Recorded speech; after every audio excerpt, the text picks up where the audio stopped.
The rain fell softly on the modest cemetery that Tuesday morning, each drop carrying the weight of unspoken words and broken promises. Emily Harper stood beside her mother's fresh grave, clutching a worn envelope that would change everything she thought she knew about family, love, and betrayal. Have you ever trusted someone so completely that their betrayal felt like losing a piece of your soul? Welcome back. Tell me from which city you are watching me and what time it is there. Now, listen to this story. Emily had always been the responsible one. At 32, she had weathered more storms than most people face in a lifetime. Single motherhood had taught her to find strength in the smallest victories and hope in the darkest moments. Her 6-year-old son, Liam, was her world, her reason for fighting when everything seemed impossible. But standing in the law office that gray October afternoon, Emily felt more vulnerable than she had in years. The mahogany table stretched between her and her older sister Jessica, like an ocean of unspoken resentments. Jessica sat perfectly poised, her designer dress a stark contrast to Emily's simple black cardigan. Even in grief, Jessica managed to look like she belonged in a magazine. Mr. Aldridge, their mother's lawyer, cleared his throat. His weathered hands trembled slightly as he opened the manila folder containing Helen Harper's final wishes. "Before we begin," he said, his voice heavy with years of witnessing family drama unfold in this very room, "I want both of you to remember that your mother loved you deeply. What you're about to hear, well, it might surprise you." Emily's heart hammered against her ribs. She had spent the last 3 months caring for their mother around the clock. Sleepless nights, missed work shifts, endless hospital visits.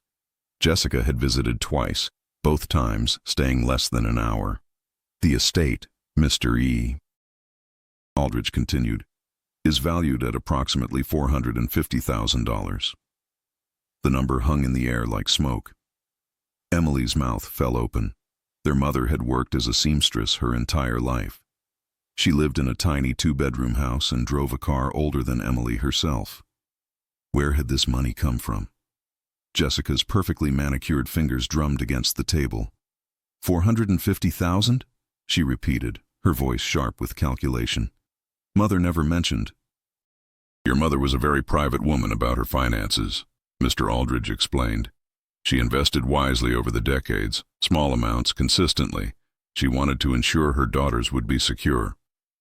Emily felt tears burning behind her eyes. Even in death, their mother was still trying to take care of them. Helen Harper had sacrificed her own comfort, wearing the same 3 dresses for years, declining dinner invitations because she couldn't afford to reciprocate. All so her daughters could have something better. "Now," Mr. Aldridge said, adjusting his glasses, "the distribution is as follows. The house goes to Emily, along with all personal belongings and $50,000. Emily's heart sank. $50,000 would help, certainly, but with Liam's medical bills and her part-time salary at the local diner. The remaining $400,000, Mr. Aldridge continued, is to be placed in a trust. Jessica, you are named as the primary trustee." The words hit Emily like a physical blow. She stared at her sister, searching for any sign of surprise or discomfort. Instead, Jessica's lips curved into the slightest smile. "A trust," Jessica said carefully. "What are the terms?" Mr. Aldridge shuffled through the papers. "The trust is established for family welfare and support. The trustee has discretionary power over distributions, with the understanding that all family members should be cared for according to their needs." Emily's voice came out as barely a whisper. "Jessica gets to decide what I need?" "The document is quite clear," Mr. Aldridge said, though his tone suggested he wasn't entirely comfortable with the arrangement. "Jessica has full authority over the trust's management and distributions." As they left the lawyer's office, Emily felt the October wind cut through her thin jacket.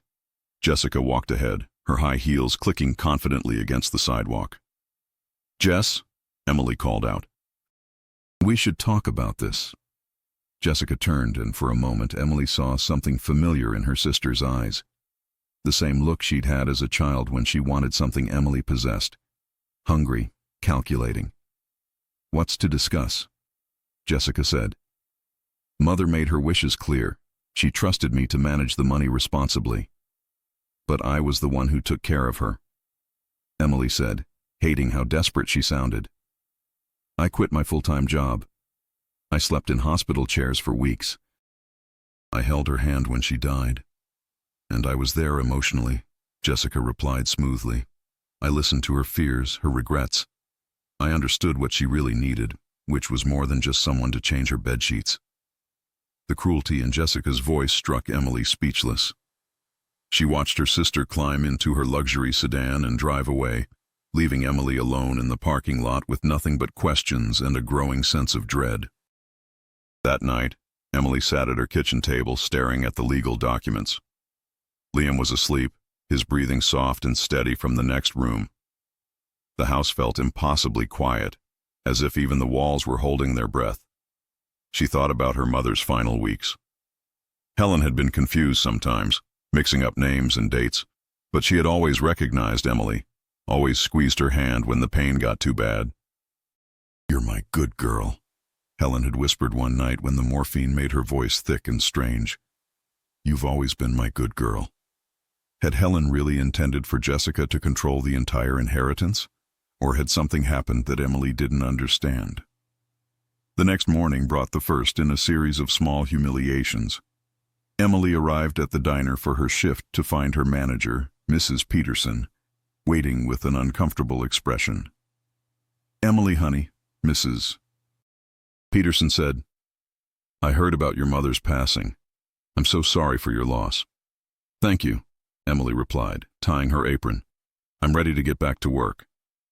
"Well, that's what I wanted to talk to you about." Mrs. Peterson shifted uncomfortably. "I got a call yesterday from someone claiming to represent your family's interests. They suggested that perhaps you won't be needing this job anymore, given your changed circumstances." Emily felt the blood drain from her face. "What do you mean?" "They mentioned an inheritance. Said you might be looking for something more suitable to your new position in life." The words felt like poison. Emily knew immediately who had made that call. Jessica had always been good at manipulation, at planting seeds that would bloom into exactly the kind of trouble she wanted. "Mrs. Peterson," Emily said carefully, "I need this job. Whatever anyone told you, I need this job." That afternoon, Emily picked up Liam from school to find him quieter than usual. As they walked home, he finally spoke. "Mommy, Tommy's mom said we're rich now. Are we rich?" Emily's heart clenched. How did she explain to a 6-year-old that sometimes family could be more complicated than playground rules? "We're rich in other ways, sweetheart," she said, kneeling to look into his eyes. "We have each other, and we have Grandma's love, even though she's gone." "But Tommy's mom said we could buy a big house now, with a swimming pool." Emily closed her eyes. The gossip had already started. In their small town, news traveled faster than wildfire, and facts often got lost in translation. That evening, Emily drove to Jessica's house. The colonial-style home sat on 3 acres of perfectly manicured lawn, complete with a circular driveway and elaborate garden lighting. Jessica had married well, to a successful businessman who traveled frequently and seemed content to let his wife manage their social life. Emily rang the doorbell and waited. When Jessica opened the door, she was wearing a silk robe and holding a glass of wine. "Emily," Jessica said, not inviting her in, "what are you doing here? We need to talk about the trust." Jessica sighed dramatically. "Come in, but make it quick. Richard's calling from Singapore in 20 minutes. The interior of Jessica's home was like something from a design magazine. Everything perfectly coordinated, nothing out of place. Emily felt shabby in comparison, wearing her second-hand jeans and the sweater she'd owned since college. "Jess," Emily began, "I know things have been complicated between us, but this is about Liam's future. The trust money could help with his education, his medical bills." "Medical bills?" Jessica raised an eyebrow. "What's wrong with Liam?" Emily stared at her sister. Had Jessica really not noticed Liam's hearing aids during the few times they'd been together? The speech therapy appointments Emily could barely afford? The specialized equipment he needed? "Liam has partial hearing loss," Emily said quietly. "He needs ongoing treatment and therapy. The equipment is expensive, and insurance only covers part of it." For a moment, Something flickered across Jessica's face. Then the mask slipped back into place. "I'm sure you'll figure something out," Jessica said. "You always do." "What does that mean?" "It means that Mother trusted me with this responsibility for a reason. She knew I would make rational decisions, not emotional ones." Emily felt anger rising in her chest like a tide. "Rational decisions? Jessica, I slept in a chair next to her hospital bed for 2 months. I fed her soup when her hand shook too badly to hold a spoon. I sang her favorite songs when she couldn't sleep. Where were you?" "I was supporting her emotionally," Jessica said coolly. "Something you never understood how to do. Mother needed to talk about her fears, her spiritual concerns. She needed intellectual conversation, not just someone to empty bedpans." The words hit Emily like slaps. She thought of all the nights she'd held her mother's hand, all the times she'd listened to Helen's stories about her childhood, her marriage, her dreams for her daughters. "If you're done with your dramatic performance," Jessica continued, "I have that call to take." Emily left without another word. As she drove home through the darkening streets, she felt something inside her breaking. Not just disappointment or anger, but something deeper. The last vestiges of the trust she'd once had in family bonds, in the idea that blood meant something more than legal documents and bank accounts. But as she tucked Liam into bed that night, listening to him practice the new words his speech therapist had taught him, Emily felt something else stirring. Not hope exactly, but a quiet determination. Her mother had raised her to fight for what was right. Helen Harper had worked 2 jobs to put both daughters through school, had sacrificed her own dreams so they could have chances she'd never had. Emily might not have Jessica's connections or her manipulative skills, but she had something her sister lacked. She had their mother's strength, the kind that didn't announce itself with designer clothes or perfect houses, but showed itself in the accumulated weight of countless small acts of love and sacrifice. The next morning, Emily began going through her mother's belongings. The task she'd been dreading suddenly felt necessary, urgent. Helen had been a pack rat, keeping letters, photos, and documents dating back decades. If there were answers to be found, they would be somewhere in these boxes. She started with the bedroom, carefully folding clothes that still smelled faintly of Helen's lavender soap. In the bottom drawer of the nightstand, Emily found a small wooden box she'd never seen before. Inside were dozens of receipts, bank statements, and what appeared to be investment records spanning 30 years. As Emily studied the documents, a picture began to emerge. Helen hadn't just been saving money. She'd been methodically building a nest egg, sometimes investing as little as $25 at a time, but doing it consistently, month after month, year after year. But something else caught Emily's attention. Tucked between bank statements was a handwritten note in Helen's distinctive script. "For the daughter who understands what legacy really means." Emily's hands trembled as she stared at the words. What did that mean? Which daughter was Helen referring to? She continued searching, growing more systematic. In Helen's sewing room, behind a box of fabric scraps, Emily found something that made her heart race. A leather-bound journal, its pages filled with Helen's careful handwriting. The earliest entries were from just after Emily's father died, when Emily was 15 and Jessica was 18. Helen had written about the challenges of raising 2 daughters alone, about her fears for their future, about her determination to leave them something substantial. But as Emily read further, she found entries that made her stomach clench. Jessica visited today. She's struggling in her marriage, but she won't admit it. She asked about my will again. I worry that she sees the money as security for her own situation rather than as a foundation for family legacy. Emily brought Liam by after his doctor's appointment. She looked so tired, but she never complains. She's working 2 jobs now to pay for his therapy. She reminds me of myself at that age, carrying burdens too heavy for her shoulders, but never asking for help. I need to make sure the inheritance serves its true purpose. Money means nothing if it doesn't strengthen family bonds and serve the next generation. Emily turned the page and gasped. The entry was dated just 6 weeks before Helen's death. I've been thinking about changing the will. The trust seemed like a good idea when I was healthy, but now I see the problems. Jessica has become so focused on material things. She doesn't understand that true inheritance isn't money, it's values. It's the way we care for each other. Emily is the one who truly understands what it means to be family. She sacrificed her own opportunities to care for Liam and for me. She's the real heir, not because of birth order or cleverness, but because she embodies what I tried to teach both my daughters about love and responsibility. I need to call Mr. Aldridge. The real heir should be the one who will use the inheritance to build something beautiful, not just secure something comfortable. Emily's vision blurred with tears.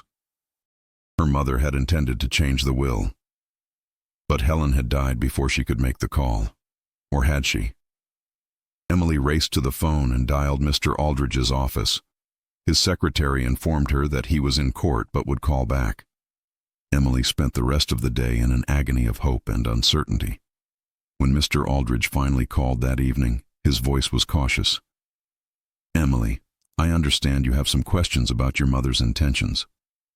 "Mr. Aldridge, did my mother ever discuss changing her will?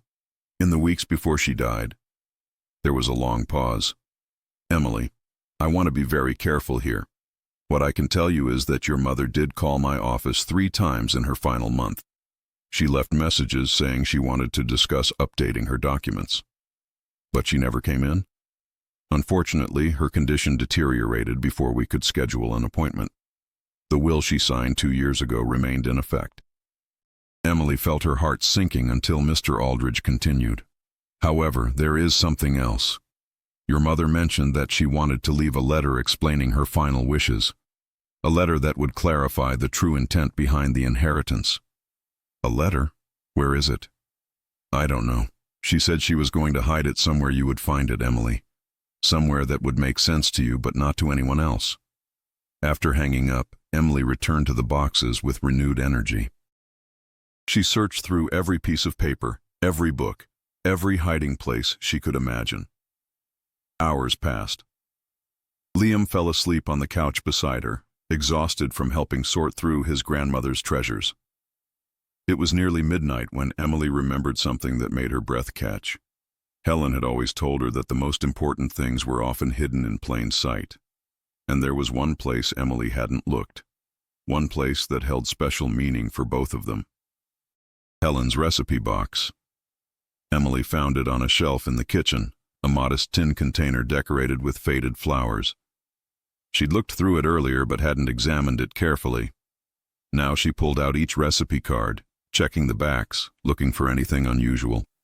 At the very bottom, tucked beneath a recipe for apple pie that Helen had made every Christmas, Emily found an envelope with her name written across the front in shaking letters. With trembling fingers, Emily opened the envelope and began to read. "My dearest Emily, if you're reading this, it means I ran out of time to fix my mistake. The will I signed gives Jessica control of the trust, but that was never my final intention. I was confused during those last months, signing papers I didn't fully understand, trusting lawyers and family members to know what was best. But in my clearest moments I knew the truth. The real heir isn't the person who gets the money. The real heir is the person who understands what the money represents. It represents 30 years of sacrifice, of choosing love over comfort, of building something that would outlast my life. Jessica sees the inheritance as a prize to be won. You see it as a responsibility to be honored. That's the difference between taking and receiving, between deserving and earning. I want the money to go to the daughter who will use it to create more love in the world, not just more security for herself. I want it to go to the daughter who understands that our family's wealth isn't measured in dollars but in the ways we care for each other. The will may give Jessica legal control, but you, Emily, are the rightful heir in every way that matters. Fight for what's right, not for yourself, but for Liam and for all the generations that will come after us. With all my love and faith in you, Mom." Emily clutched the letter to her chest and sobbed, not from grief this time, but from relief. Her mother had seen her, had understood her sacrifices, had known the truth about which daughter would honor the inheritance properly. But having the letter was one thing. Using it to challenge Jessica's control was something else entirely. The next morning, Emily made copies of both the journal entries and the letter. Then she called Mr. Burr. Aldridge and scheduled an appointment. When she arrived at his office, carrying the evidence of her mother's true intentions, she felt stronger than she had in weeks. Mr. Aldridge examined the documents carefully, his expression growing more troubled with each page. "This is very significant," he said finally. "It clearly demonstrates your mother's intent to change the will. However, challenging the existing will won't be simple or inexpensive." "What would I need to do?" "You'd need to petition the court to recognize these documents as evidence of your mother's true testamentary intent. It's called a reformation action, and it can be successful if you can prove that the existing will doesn't reflect her actual wishes due to mistake, duress, or incapacity." Emily felt a familiar sinking feeling. "How expensive?" Mr. Aldridge hesitated. "Legal fees could easily reach $10,000, possibly more if Jessica contests it aggressively." $10,000. Emily didn't have $10,100. "There is another option," Mr. Aldridge said slowly. "You could approach Jessica directly, show her these documents, and see if she's willing to restructure the trust voluntarily." Emily almost laughed. The idea of Jessica voluntarily relinquishing control of $400,000 seemed absurd. But as she drove home, Emily realized she had to try. Not because she expected Jessica to cooperate, but because she needed to give her sister a chance to do the right thing. That afternoon, Emily returned to Jessica's house. This time she brought copies of Helen's journal and letter. Jessica read the documents slowly, her expression unreadable. When she finished, she set them aside and looked at Emily with something that might have been pity. "This is pathetic, Emily." "Pathetic? You're so desperate that you're willing to forge documents to steal money that legally belongs to me." Emily's mouth fell open. "Forge documents? Jessica, that's Mom's handwriting. You've seen it thousands of times. Handwriting can be faked. People do desperate things when they're facing financial ruin. Do you think I forged our dying mother's journal? Weeks of entries spanning months?" Jessica shrugged. "I think you're a desperate single mother who's willing to do whatever it takes to get money she hasn't earned." The accusation hit Emily like a physical blow. She stared at her sister, searching for any sign that Jessica knew she was lying, that she was deliberately choosing cruelty over truth. Instead, she saw something worse. Jessica genuinely believed that Emily was capable of such deception. After 32 years of knowing her sister, after witnessing Emily's honesty and integrity in countless situations, Jessica truly believed Emily would forge their mother's final words. "Get out," Jessica said quietly, "and don't come back with any more of your pathetic schemes." Emily left without arguing. What was the point? She drove home in a daze, understanding finally that there was no reaching Jessica, no appealing to her conscience or her memories of their mother. But as she tucked Liam into bed that night, listening to him struggle with words that came easily to other children, Emily felt her resolve hardening. She might not have money for lawyers, but she had something else. She had a community that had known Helen Harper for 40 years. She had neighbors who had watched Emily grow up, who had seen her sacrifice everything to care for her mother and her son. Maybe the law was on Jessica's side. But Emily was beginning to understand that there were other kinds of justice, other ways to honor the truth. Have you ever found yourself in a situation where doing the right thing seemed impossible, but doing nothing felt like betraying everything you believed in? The answer came to Emily 3 days later, from an unexpected source. Marcus Reynolds had been her friend since high school, one of the few people who had never made her feel ashamed of her struggles or judged her for her circumstances. He taught 5th grade at the local elementary school and had been the first person to notice Liam's hearing difficulties, gently suggesting testing when Emily was too overwhelmed to see the signs. Marcus found Emily at the diner during her lunch break, his usually cheerful expression serious. "I heard about what happened with Jessica," he said, sliding into the booth across from her. Emily sighed. "News travels fast in this town. Mrs. Peterson mentioned that someone called claiming to represent your family's interests, and I may have heard Jessica talking at the grocery store about how some people will do anything for money they haven't earned." Emily felt heat creep up her neck. Jessica has the legal right to control the trust. There's nothing I can do about it. Maybe there is. Marcus pulled out a folder and set it on the table. I've been doing some research. Did you know that trusts can be challenged not just on legal grounds, but on ethical ones? What do you mean? If a trustee isn't acting in the best interests of the beneficiaries, if they're violating the spirit of the trust, even while following the letter of the law, there are remedies. Emily opened the folder and found printed articles about fiduciary duty, trustee responsibilities, and beneficiary rights. Marcus, I can't afford a legal battle. What if you didn't have to fight it in court? What if you could fight it in the court of public opinion? Emily looked up, confused. This town loved your mother, Marcus continued. They watched her work 3 jobs to put you and Jessica through school. They saw her volunteer at the church, help elderly neighbors, donate her sewing skills to anyone who needed alterations they couldn't afford. So they also saw you caring for her these past few years. They saw you quit your full-time job, saw you rushing to the hospital at all hours. They know who the real daughter was when it mattered. Marcus leaned forward. The town council meeting is next Tuesday. They're discussing the annual community service awards, the ones they give out every December. Your mother won 3 of them over the years. Emily was beginning to understand. You think I should make this public? I think you should tell Helen's story, all of it. Let people know what she really wanted, what she was trying to accomplish with that inheritance. Jessica will be furious. Jessica should be furious at herself for betraying her mother's memory. That night, Emily sat at her kitchen table and began to write.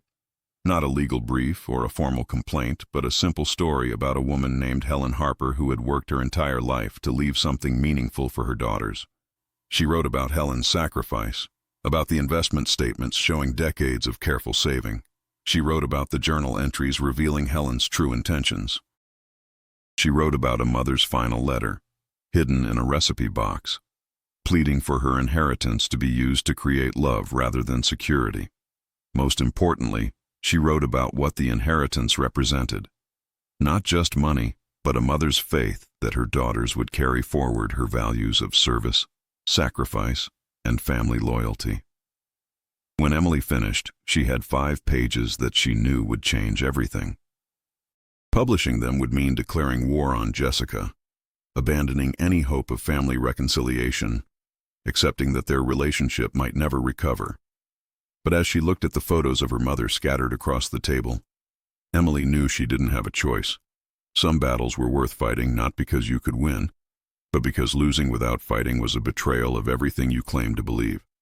The next morning, Emily took her letter to the offices of the local newspaper. The editor, Sarah Murphy, had known Helen Harper for 20 years and had published several articles about her community service. Sarah read Emily's letter twice, her expression growing more serious with each page. "Emily," she said finally, "are you sure you want to do this? Once this is published, there's no taking it back." "I'm sure," Emily replied, though her hands were shaking. "My mother deserves to have her true story told. And Jessica? She's not going to be happy about being portrayed this way." Emily thought about Jessica's accusation that she had forged their mother's final words. Jessica made her choice. She chose money over truth. I'm choosing the opposite. Sarah nodded slowly. "I'll run it in Wednesday's edition. Front page, above the fold." Emily left the newspaper office feeling like she had jumped off a cliff. There was no going back now. By Wednesday evening, everyone in town would know the true story of Helen Harper's inheritance and her daughter's very different responses to it. But first, Emily had to tell Liam. That evening, she sat him down and tried to explain in 6-year-old terms that Mommy had written something that might make some people angry. "Is Aunt Jessica going to be mad at us?" Liam asked, his words slightly slurred by the speech delays he was working so hard to overcome. "She might be, sweetheart. But we didn't do anything wrong." Emily hugged her son tightly. "No, baby. We didn't do anything wrong." Wednesday morning dawned gray and cold. Emily dropped Liam at school and drove to work with her heart hammering against her ribs. By the time she arrived at the diner, 3 customers were already reading the newspaper, their expressions ranging from shock to outrage. Mrs. Peterson met Emily at the door, holding a copy of the paper. "Emily, honey," she said quietly, "this is going to cause quite a stir." "I know. Your phone's been ringing all morning. I stopped answering after the 5th call." Emily spent the morning serving coffee and pancakes while trying to ignore the whispered conversations happening around her. Some customers offered supportive smiles. Others seemed uncomfortable, unsure how to react to having a local family drama played out in black and white. At 11:30, Jessica walked through the diner door. Emily felt every conversation in the restaurant stop. Jessica moved through the silence like a queen processing through her court, her heels clicking authoritatively against the linoleum floor.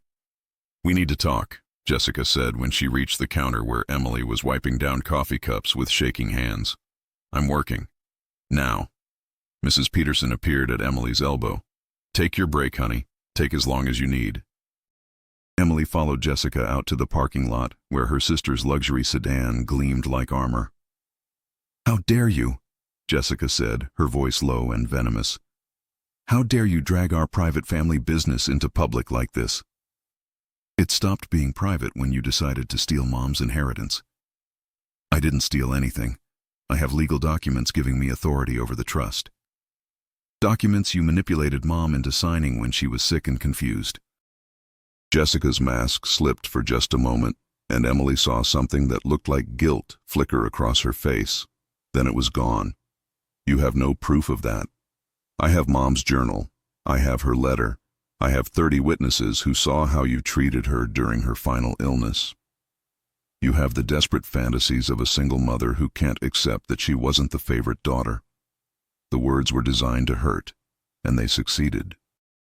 Emily felt tears burning behind her eyes, but she refused to let Jessica see her cry. "This isn't over," Jessica continued.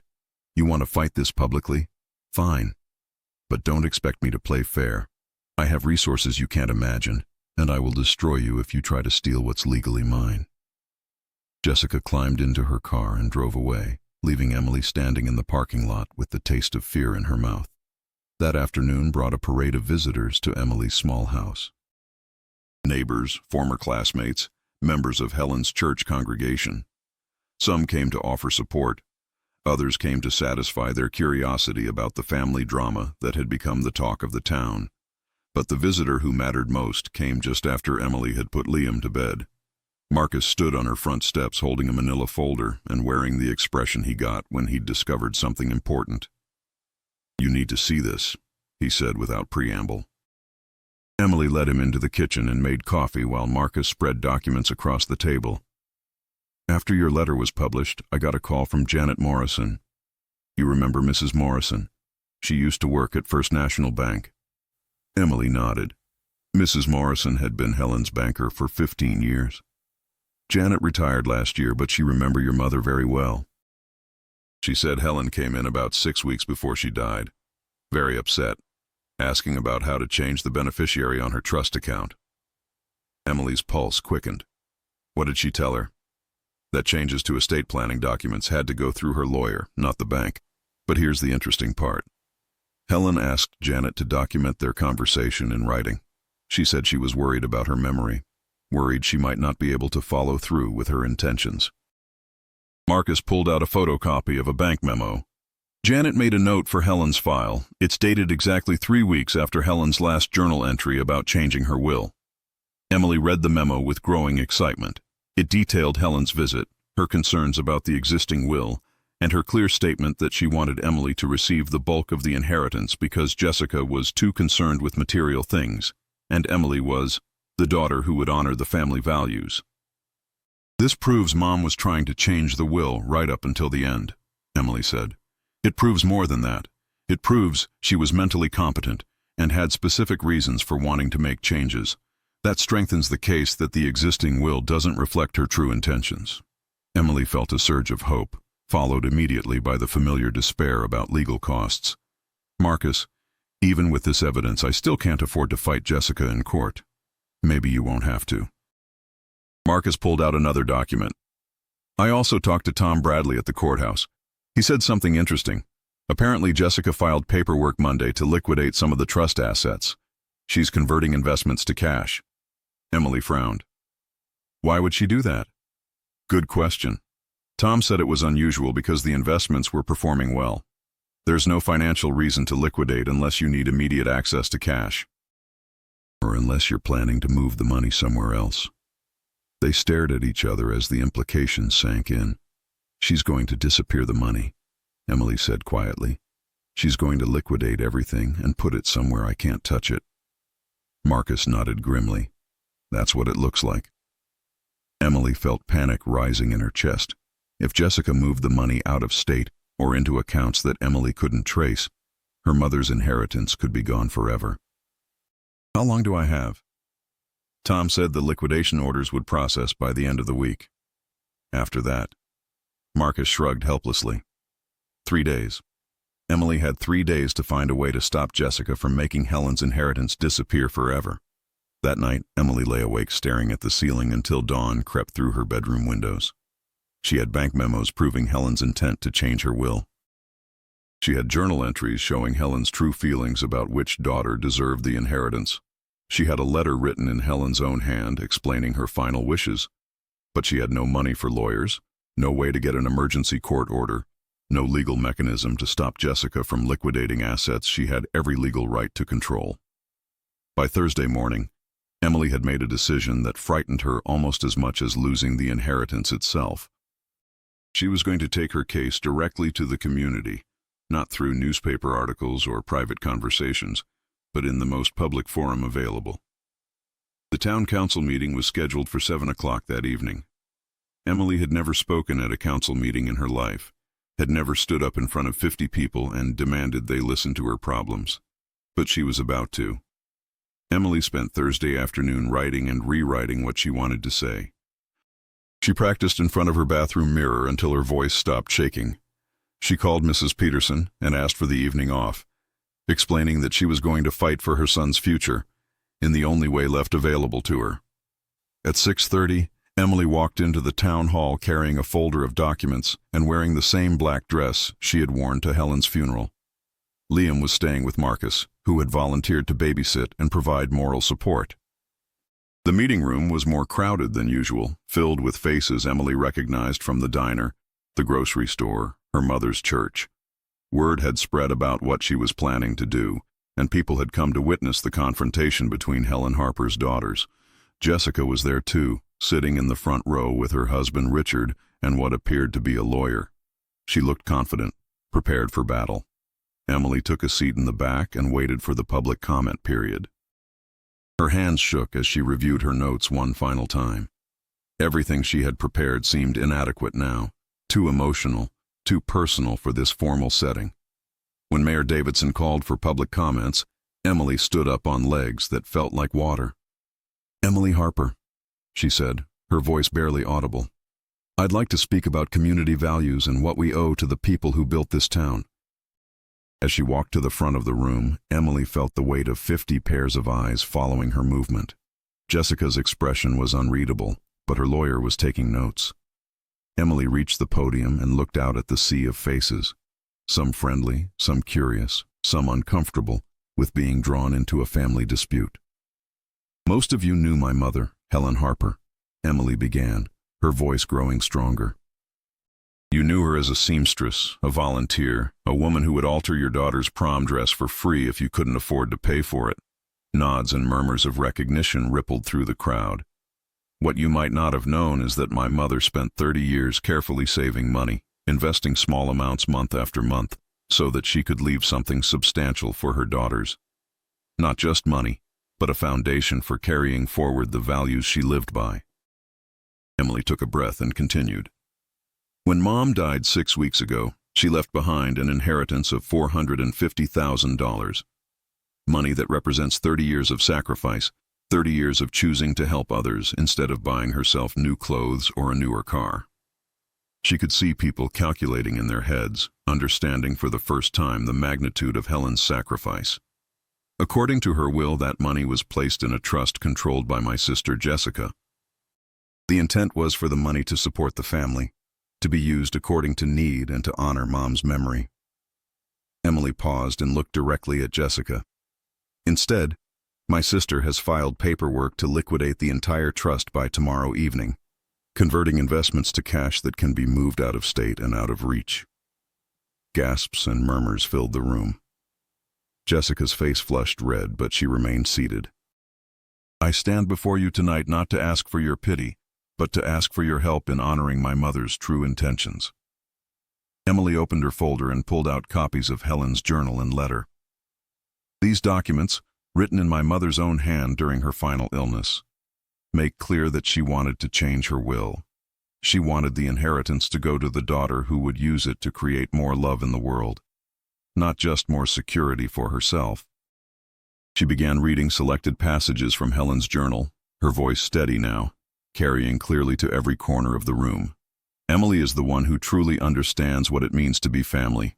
She sacrificed her own opportunities to care for Liam and for me. She's the real heir, not because of birth order or cleverness, but because she embodies what I tried to teach both my daughters about love and responsibility.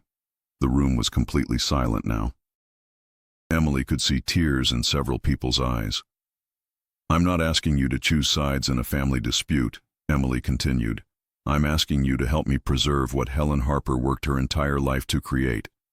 A legacy of service, sacrifice, and putting family needs before personal wants. Emily closed the folder and looked out at the crowd one final time. Tomorrow, an inheritance built on 30 years of small sacrifices will disappear into private accounts controlled by someone who sees it as a prize to be won rather than a responsibility to be honored. I can't stop that from happening with legal papers or court orders. She paused, feeling the words that came next would change everything. But I can tell you that if this community allows Helen Harper's true intentions to be buried along with her body, then we've lost something more valuable than money. We've lost the belief that character matters more than cleverness, that service matters more than success, that doing right matters more than doing well. Emily stepped back from the podium. Thank you for listening. The applause started slowly, then built to a wave that filled the room. Emily walked back to her seat through a crowd of supportive faces, but she kept her eyes on Jessica. Her sister's expression had transformed from confidence to something that looked like fear. Mayor Davidson called for the next speaker, but Jessica stood up instead. I'd like to respond to these accusations, she said, her voice tight with emotion. Jessica walked to the podium with less confidence than Emily had expected. When she turned to face the crowd, Emily could see that her hands were trembling. My sister has painted a very compelling picture, Jessica began, but she's left out some important facts. Jessica's voice grew stronger as she found her footing. The will is a legal document drawn up by a qualified attorney, according to my mother's explicit instructions. Emily may not like the contents of that will, but her personal feelings don't override legal reality. Some people in the crowd nodded. Jessica was making sense, appealing to their respect for law and order. The trust was established to ensure responsible management of family assets, Jessica continued. As the trustee, I have fiduciary responsibility to make decisions based on financial prudence, not emotional impulses. Emily felt her heart sinking. Jessica was good at this, at making her sound like a desperate woman grasping for money that wasn't rightfully hers. The documents my sister has shown you tonight, Jessica said, holding up copies of Helen's journal and letter, are private writings from a woman suffering from dementia and confusion during her final illness. They don't represent her true intentions, which are clearly expressed in the legally binding will she signed while mentally competent. The crowd was growing quieter, less sympathetic. Emily realized with growing panic that Jessica was winning them over. I understand that Emily is struggling financially, Jessica said, and Emily heard the calculated compassion in her voice. Single motherhood is difficult, and caring for a disabled child is expensive, but family generosity can't be demanded as a matter of right. Emily flinched. Jessica had just reduced Liam's hearing impairment to a burden, implied that Emily was essentially begging for charity. The trust will continue to provide appropriate support for family members according to their genuine needs, Jessica concluded. But it will be managed responsibly, as my mother intended, not distributed according to whoever can tell the most heartbreaking story. Jessica returned to her seat to polite but noticeably cooler applause. Emily felt the room's sympathy shifting, people reconsidering what they had heard. Mayor Davidson was about to call for the next speaker when a voice from the back of the room interrupted. "I'd like to say something." Everyone turned to see an elderly woman standing near the door. Emily recognized her as Mrs. Ellen Kowalski, who had lived next door to Helen for 15 years. Mrs. Kowalski made her way slowly to the front of the room, leaning heavily on her wooden cane. When she reached the podium, she had to adjust the microphone down to accommodate her petite frame. "I'm 86 years old," she said, her voice surprisingly strong.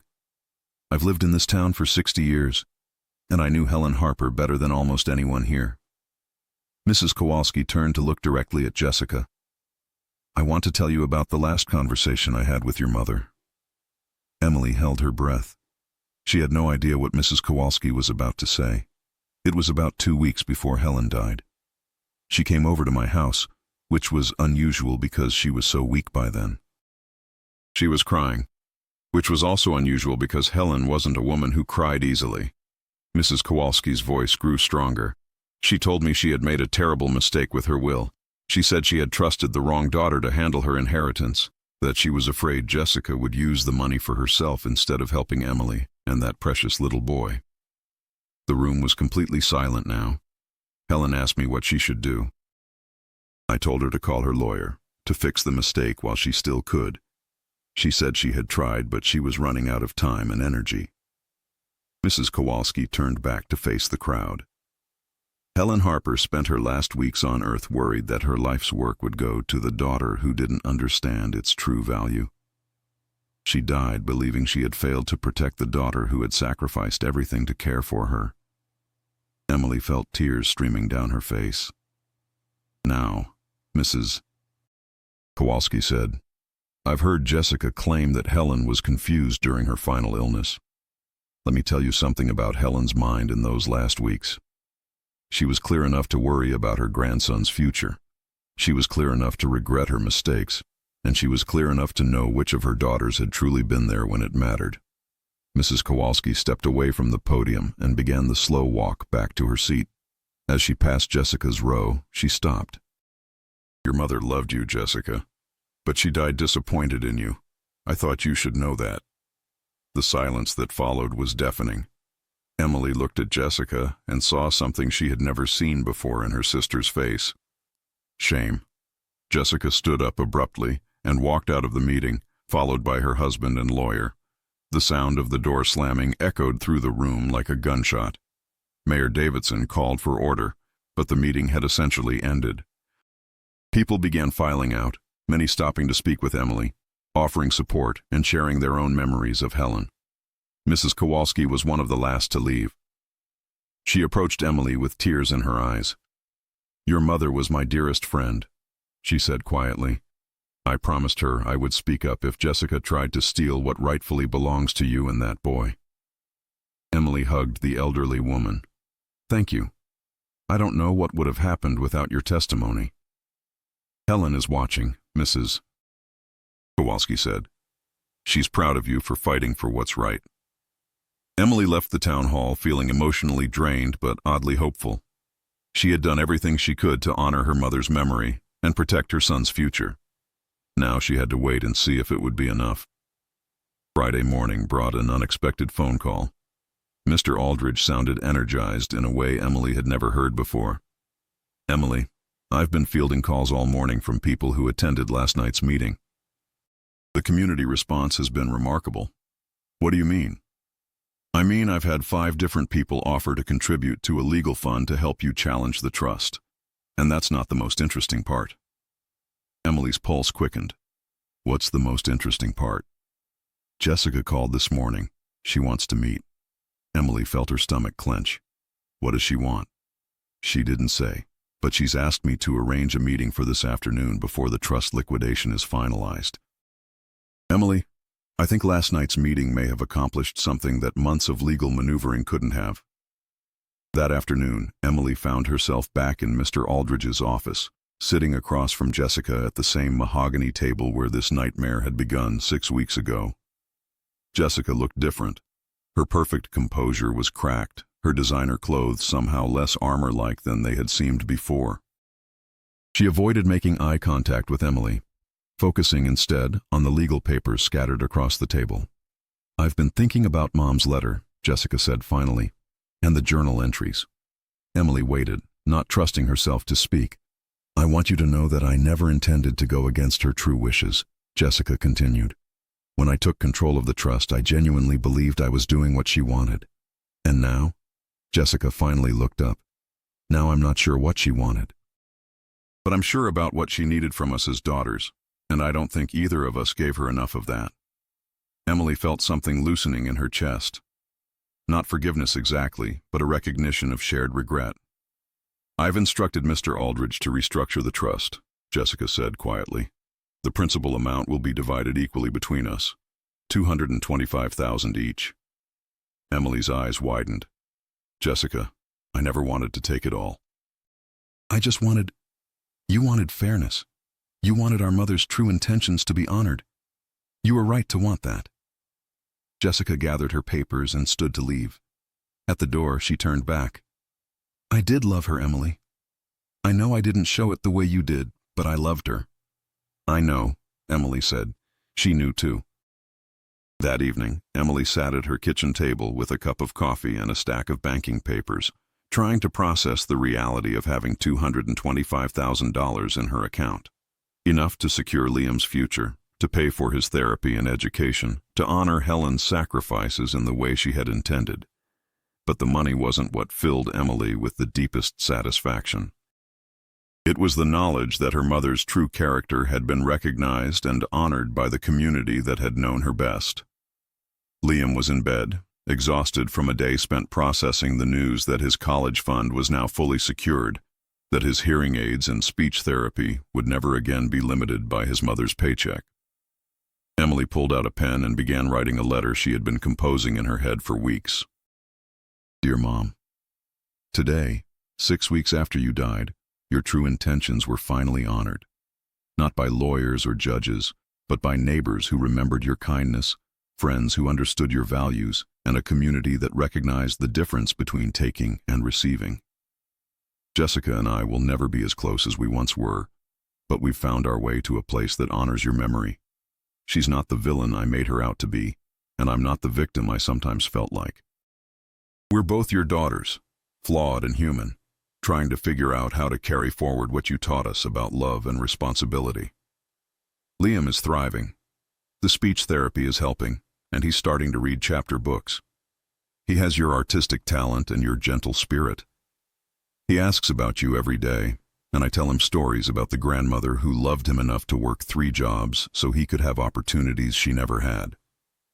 I understand now what you meant about the real heir. It's not about who gets the money. It's about who understands that inheritance is responsibility, that wealth is what we give away, not what we keep. I will spend the rest of my life trying to be worthy of your sacrifice. I will raise Liam to understand where his opportunities came from, to recognize the difference between privilege and blessing. Thank you for fighting for us, even when you were too weak to hold a pen steady. Thank you for hiding that letter where only someone who truly knew you would think to look. Thank you for believing in me when I didn't believe in myself. Your loving daughter, Emily." Emily folded the letter and tucked it into Helen's recipe box, next to the apple pie recipe, and the envelope that had changed everything. 6 months later, Emily submitted her resignation at the diner. Not because she was too good for the work, but because she had decided to return to school and finish the nursing degree she had abandoned when Liam was born. She used part of her inheritance to establish the Helen Harper Community Service Scholarship, awarded annually to a single parent pursuing education in a helping profession. Jessica attended the scholarship ceremony, bringing her daughter Sarah, whom Emily hadn't seen in over a year. The cousins played together while their mothers watched, both thinking about forgiveness and second chances. "Mom would have loved this," Jessica said as they watched the first scholarship recipient, a young father studying to become a teacher, accept his award. "She would have loved seeing us here together," Emily replied. It wasn't a complete reconciliation. Too much had been said and done for that.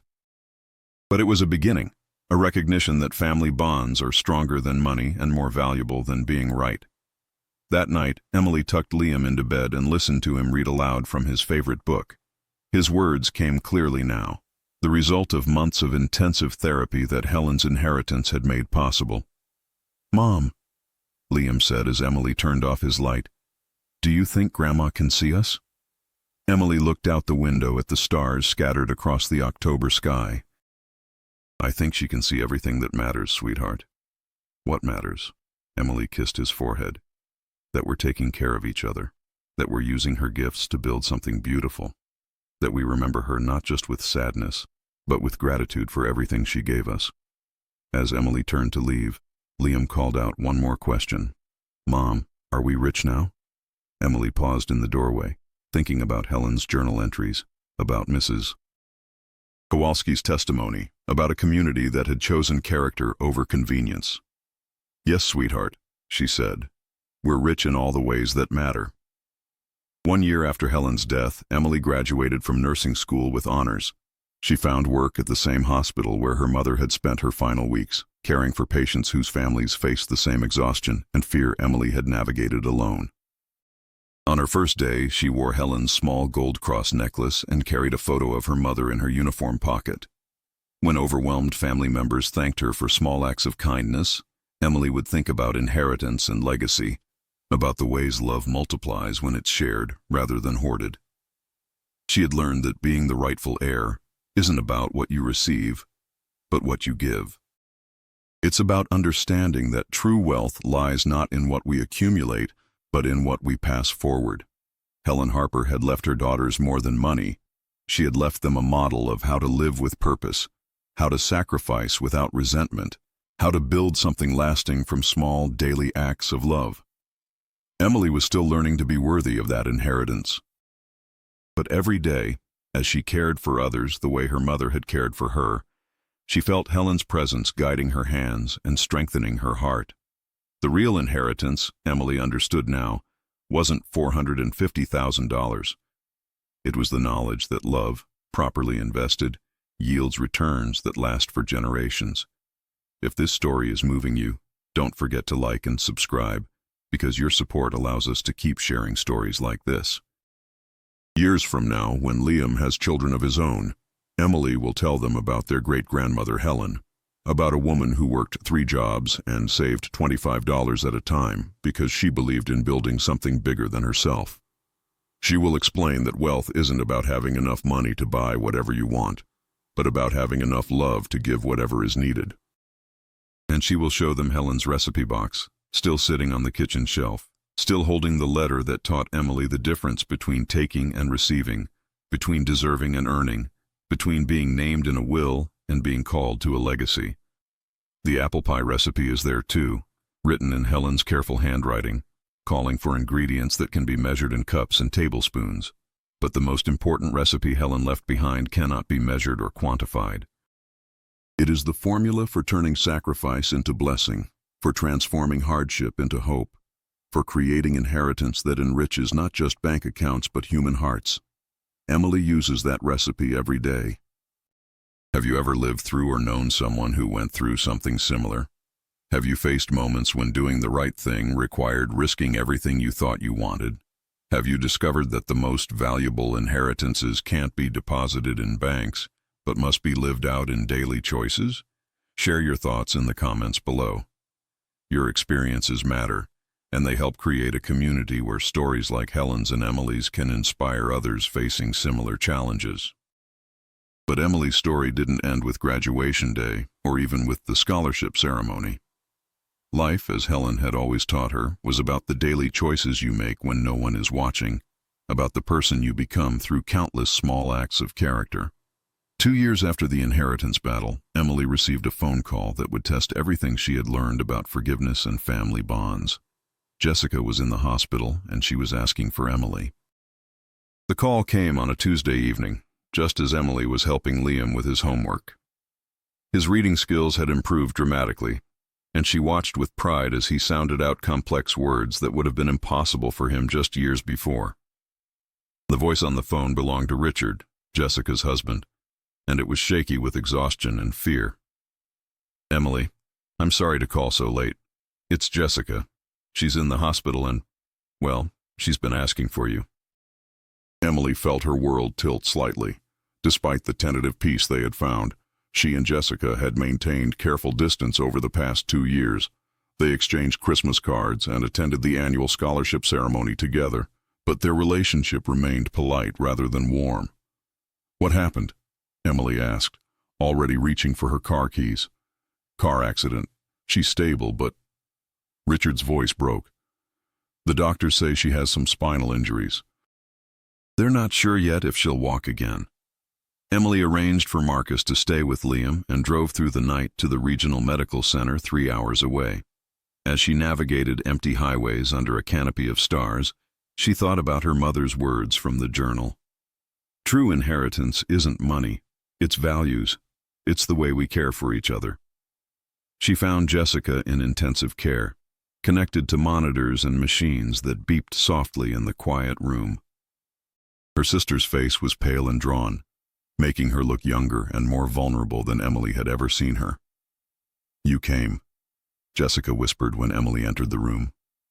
"Of course I came," Emily replied, though part of her was surprised by her own immediate response. 2 years ago, she might have hesitated, might have weighed Jessica's request against old hurts and resentments. "I was driving back from Sarah's school concert," Jessica said, her voice barely audible. "I kept thinking about something Mom used to say about family, about how blood doesn't just make you related, it makes you responsible for each other." Emily pulled a chair close to the bed. "What did the doctors tell you?" "Compressed vertebrae, possible nerve damage. They won't know the extent until the swelling goes down." Jessica turned her head to look directly at Emily. "I'm scared." The admission hung between them like a bridge extending across 2 years of careful distance. Emily recognized it for what it was, an invitation to step back into the messy, complicated, sometimes painful business of being sisters. "Do you remember," Jessica continued, "when I broke my arm falling out of the apple tree behind our house? I must have been 8 or 9. Emily smiled. "You were trying to prove you could climb higher than me. Mom was furious. But you stayed with me at the hospital. You held my hand when they set the bone. You drew pictures on my cast every day until it came off." Emily felt tears gathering in her eyes. "I'd forgotten about that." "I hadn't. I've been thinking about it a lot lately, actually. About what it means to show up for family, even when it's hard or inconvenient or scary." Over the following weeks, Emily found herself driving the 3-hour round trip to the medical center several times a week. She brought Jessica books from the library, helped her navigate insurance paperwork, and served as translator when overwhelmed medical personnel used terminology that Jessica didn't understand. More importantly, she simply sat with her sister through the long hours of uncertainty, through the physical therapy sessions that left Jessica exhausted and discouraged, through the gradual realization that while Jessica would walk again, her life would be forever changed by chronic pain and mobility limitations. One evening, as Emily was preparing to leave after a particularly difficult day of physical therapy, Jessica grabbed her hand. "I need to tell you something," she said, her voice serious. "About the inheritance, about Mom." Emily tensed, wondering if old resentments were about to resurface. "I was wrong," Jessica continued. "Not just about the money, though I was wrong about that too. I was wrong about what Mom valued, about what she was trying to teach us." Jessica struggled to sit up straighter in her bed. "Lying here these past weeks, I've had a lot of time to think about the choices I've made, about the kind of person I became. Mom didn't leave you the inheritance because you were her favorite. She left it to you because you understood something I didn't." "What's that?" "That wealth isn't about accumulating things for yourself. It's about having enough to share, enough to help, enough to make other people's lives better." Jessica reached into her bedside drawer and pulled out a folded piece of paper.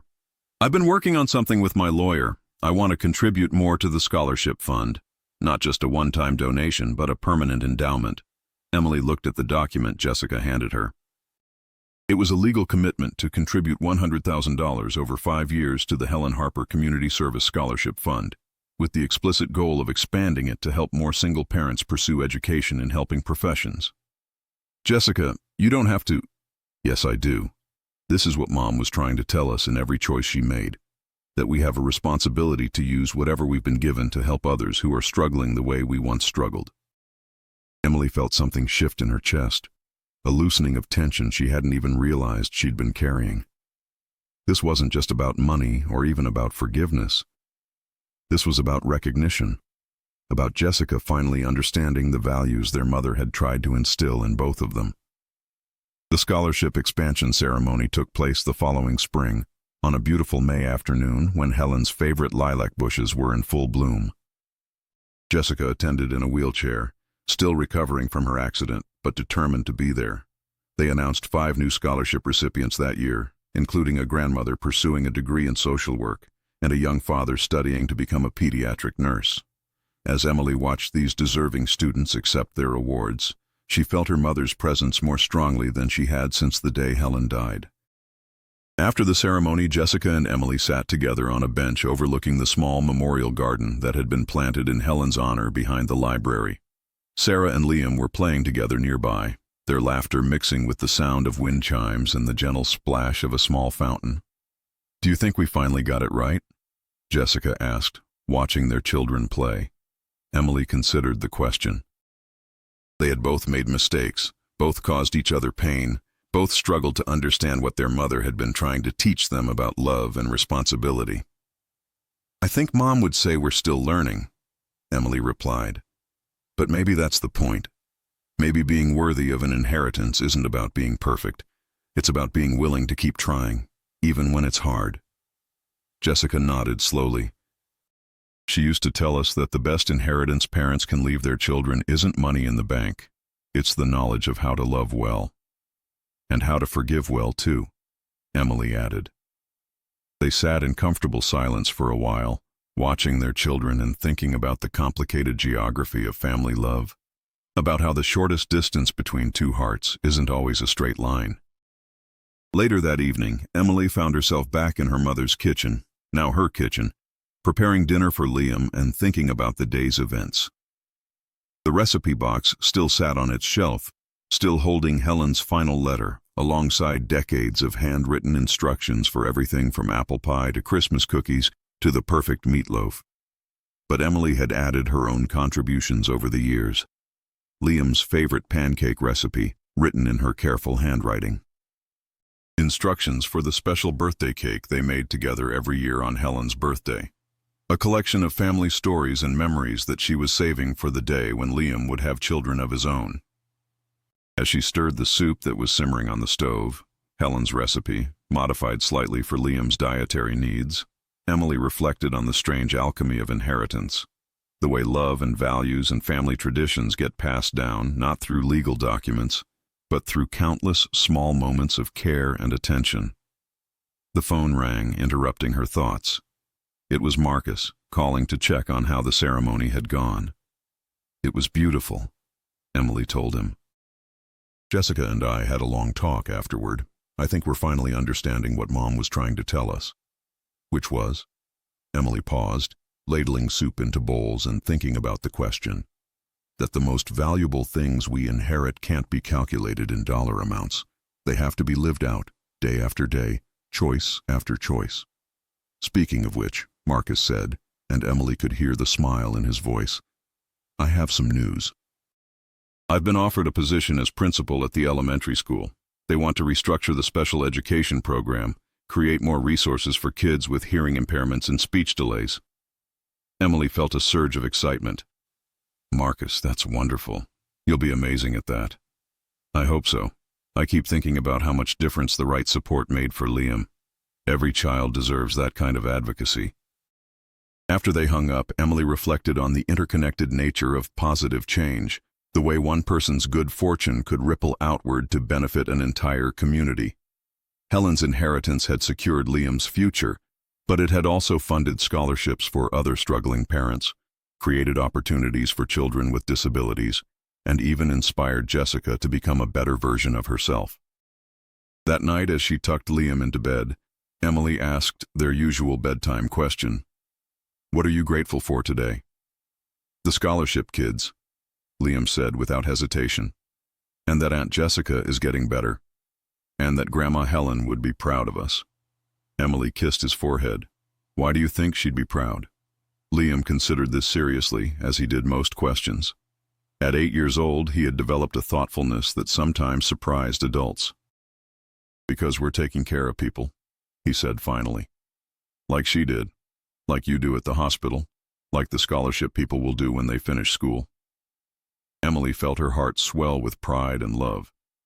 Her son had inherited something more valuable than any trust fund, an understanding that true wealth lies in service to others. 3 years later, Emily was promoted to head nurse of the cardiac unit at the hospital. The position came with more responsibility, longer hours, and significantly higher pay. But what mattered most to Emily was the opportunity to mentor younger nurses and implement programs that better supported patients' families during their most difficult moments.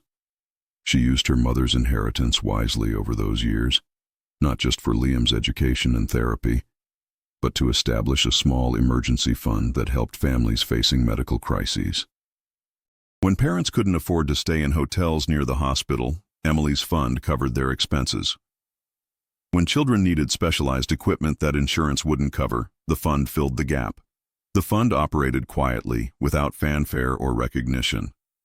Emily had learned from her mother that the best kind of giving happens without an audience, motivated not by the desire for praise but by the simple recognition that we are all connected, all responsible for each other's welfare.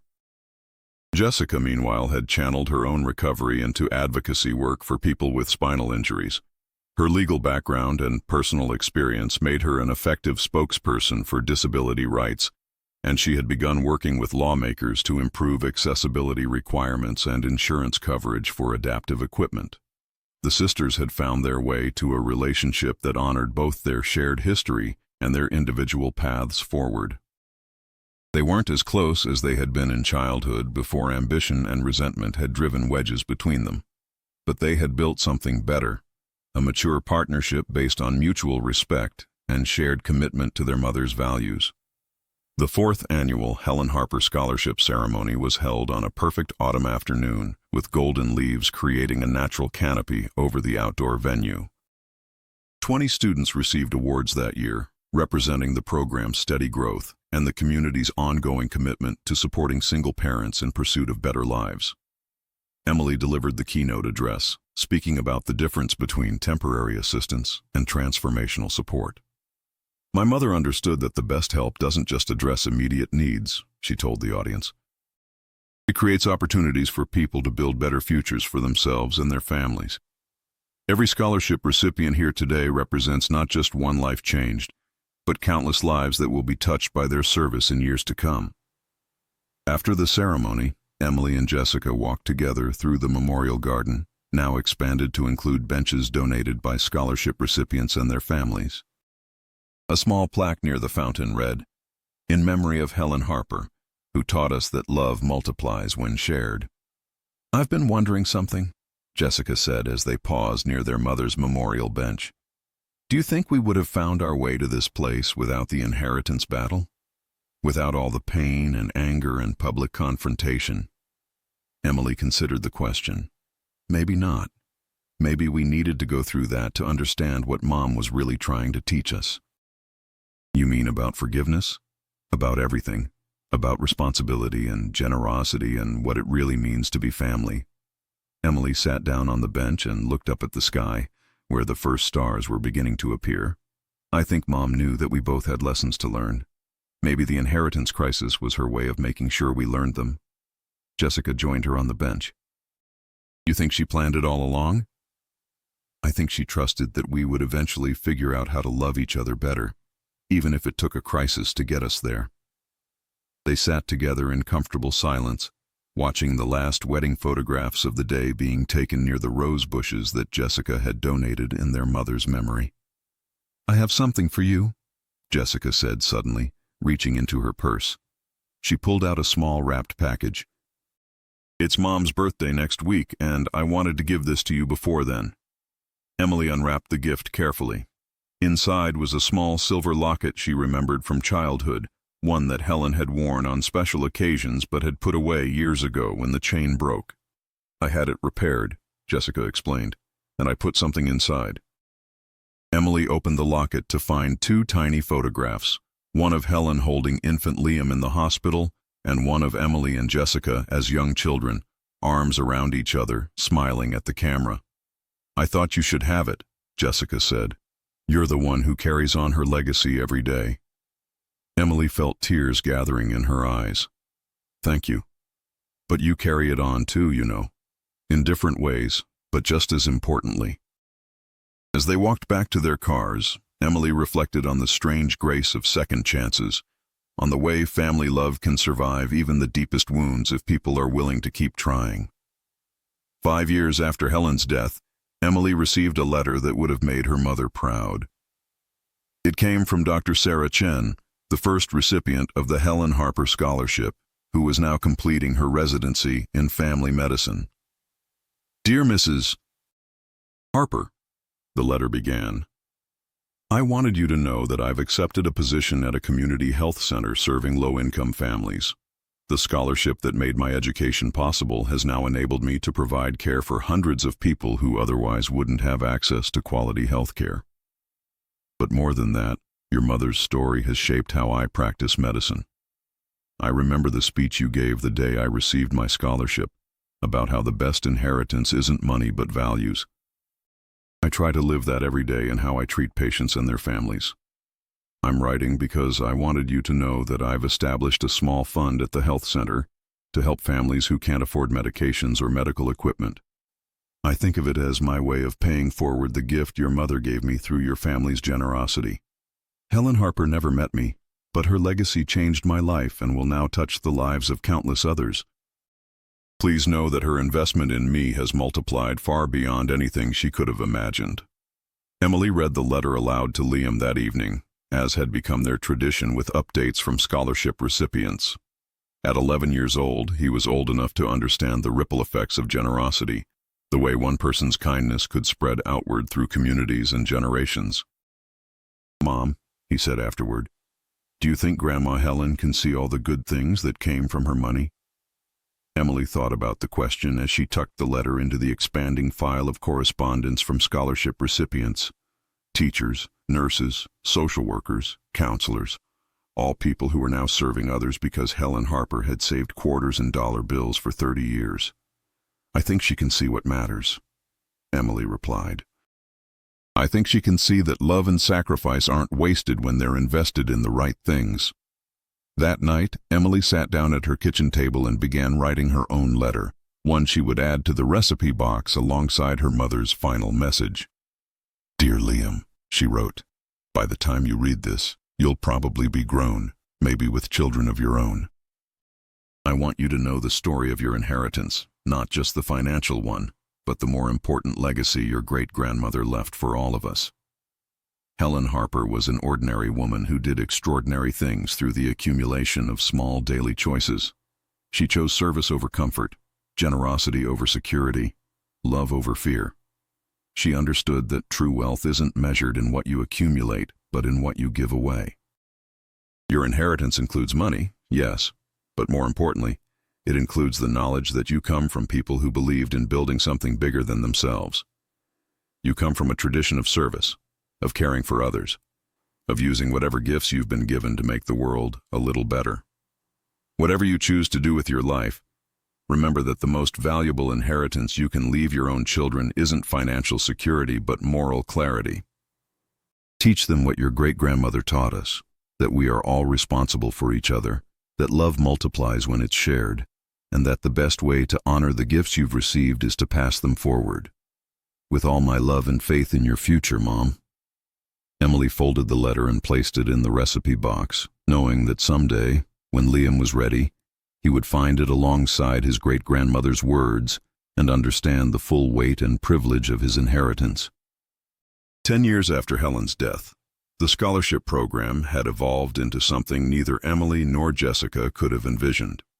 What had started as a simple fund to help single parents pursue education had grown into a comprehensive support network that included mentoring, childcare assistance, job placement services, and ongoing financial counseling.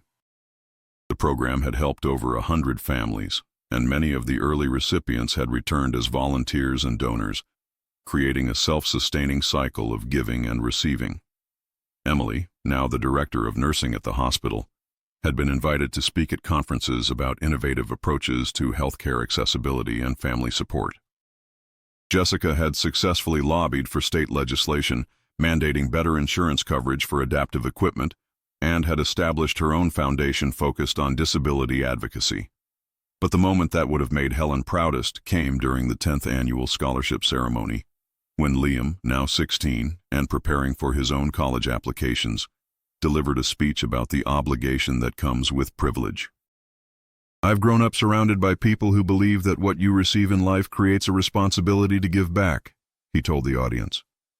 "My great-grandmother Helen worked 3 jobs so her daughters could have better lives. My mom used her inheritance not just to secure my future, but to create opportunities for others. Next year, I'll start college with advantages that many people don't have. Not just financial advantages, but the knowledge that my education is supposed to serve something bigger than my own success. I plan to study medicine, not because I want to be wealthy or prestigious, but because I want to continue the tradition of service that defines my family." Emily watched from the audience with tears in her eyes, understanding that this was what Helen had really been investing in all those years. Not just financial security for her descendants, but the formation of character, the development of young people who would understand their good fortune as a trust rather than an entitlement. After the ceremony, 3 generations of the Harper family gathered in the memorial garden for their annual tradition of sharing memories of Helen and reflecting on the year's accomplishments. Emily, Jessica, Liam, and Sarah sat together on the benches that had been donated by grateful scholarship recipients, watching the sunset paint the sky in shades of gold and pink. "I wish I could remember more about her," Sarah said. At 14, she had only dim memories of her grandmother, but she had grown up hearing stories about Helen's generosity and strength. "She would have been so proud of both of you," Emily told the teenagers. "Not just because of your academic achievements or your plans for the future, but because of your understanding that success means service." Jessica nodded. "Mom always said that the measure of a life isn't what you accumulate, but what you contribute. You both already understand that better than I did at your age." As the evening deepened and the garden's solar lights began to twinkle among the flowers, Emily reflected on the strange mathematics of legacy, the way one woman's century of small sacrifices had multiplied into decades of positive change. Helen Harper's inheritance had been more than money. It had been a masterclass in values, a demonstration of what it meant to live with purpose, and a challenge to future generations to build something worthy of the foundation she had laid. The real inheritance, Emily understood now with the clarity that comes from years of living and learning, wasn't the $450,000 Helen had saved. It was the knowledge that love, properly invested, yields returns that compound across generations, creating wealth that can't be calculated on bank statements, but must be measured in lives changed, opportunities created, and hope restored. And that inheritance would continue to multiply long after the last dollar of Helen's savings had been spent, carried forward by young people who understood that privilege is permission to serve, that blessing is responsibility, and that the truest form of wealth is the ability to lift others up alongside yourself. If this story is moving you, don't forget to like and subscribe, because your support allows us to keep sharing stories like this. Have you ever lived through or known someone who went through something similar? Have you faced moments when doing the right thing required risking everything you thought you wanted? Have you discovered that the most valuable inheritances can't be deposited in banks, but must be lived out in daily choices? Share your thoughts in the comments below. Your experiences matter, and they help create a community where stories like Helen's and Emily's can inspire others facing similar challenges. Thank you for listening to Helen Harper's story. Thank you for understanding that the real measure of inheritance lies not in what we receive, but in what we choose to do with what we've been given.